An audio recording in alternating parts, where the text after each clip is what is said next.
Komisi Pemilihan Umum Republik Indonesia menanggapi banyaknya pemasangan alat peraga kampanye yang melanggar aturan. Ketua KPU RI Hasyim Asyari menyebut dalam peraturan KPU telah ditentukan lokasi pemasangan alat peraga kampanye. Tempat pemasangan alat peraga kampanye harus sesuai dengan ketentuan yang telah dibuat oleh pemerintah daerah.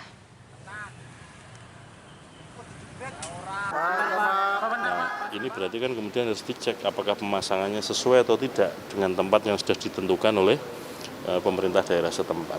Jadi cara membacanya tidak langsung di Undang-Undang Pemilu atau di peraturan KPU, karena di Undang-Undang maupun peraturan KPU menentukan tempat-tempat yang dapat digunakan untuk pemasangan alat peraga kampanye itu menyesuaikan atau berdasar kepada ketentuan yang dibuat oleh pemerintah daerah setempat.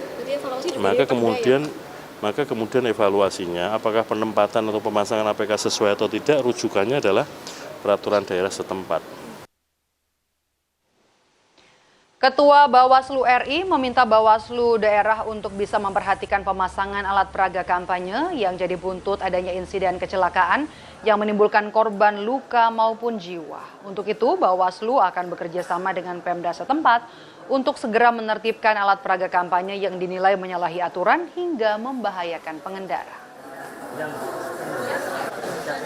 Ini sudah ada korban, iya. Tindakan dari Bawaslu, Pak. Pertama, ya, untuk penurunan alat peraga itu sebenarnya ada pada panitia pemilihan kecamatan, lihat undang-undang.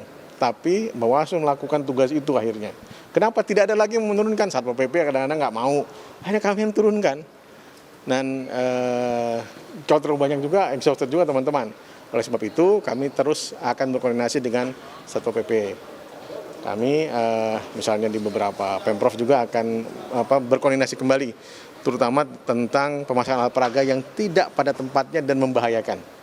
Kita akan minta kepada Satpol PP untuk melihat kembali, karena kan kadang-kadang Satpol PP juga keterbatasan, tiba-tiba sudah dipasang, Satpol PP nggak tahu tiba-tiba pemasangannya tidak memenuhi standar. Bagaimana standar keamanan dipasang di tiang listrik kan tidak boleh, tiang listrik kenapa? Karena bisa kebakaran dan lain-lain.